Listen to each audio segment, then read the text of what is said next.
ఈరోజు మార్చి 23 షహీద్ దివస్ మార్టియస్ డేగా ఈరోజు అబ్జర్వ్ చేస్తుంటాం.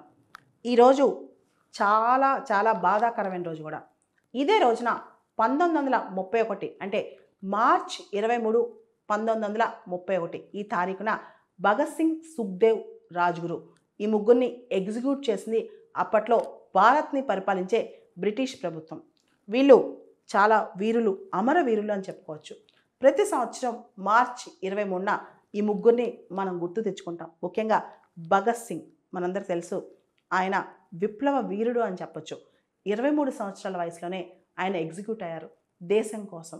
అంతేకాదు లాస్ట్ వర్డ్ ఆయన చనిపోయేటప్పుడు ఉరికమ్మం ఎక్కే ముందు ఆయన చెప్పిన మాట ఏంటి తెలుసా? ఇంక్విలాబ్ జిందాబాద్, విప్లవం వర్ధిల్లాలి అని చెప్పి. భగత్ సింగ్, సుఖ్దేవ్, రాజ్గురు ఈ ముగ్గురు కూడా హెచ్ఎస్ఆర్ఏ హిందుస్థాన్ సోషలిస్ట్ రిపబ్లికన్ అసోసియేషన్లో కీలక సభ్యులు అనమాట. వీళ్ళ చరిత్ర ఒకసారి కనుక మనం చూస్తే, భగత్ సింగ్ మనకు తెలుసు, లాలా లజపత్ రాయ్ ఈయనకి చాలా ఇన్స్పిరేషన్. ఆయన్ని సైమన్ గోబ్యాక్ యాజిటేషన్స్ అప్పుడు శాండర్స్ కొట్టేశాడని, దానివల్ల ఆయన చనిపోయాడని భగత్ సింగ్ భావించి భగత్ సింగ్ శాండర్స్ని చంపేశారనమాట. ఇదే మేజర్ అభియోగం భగత్ సింగ్ మీద.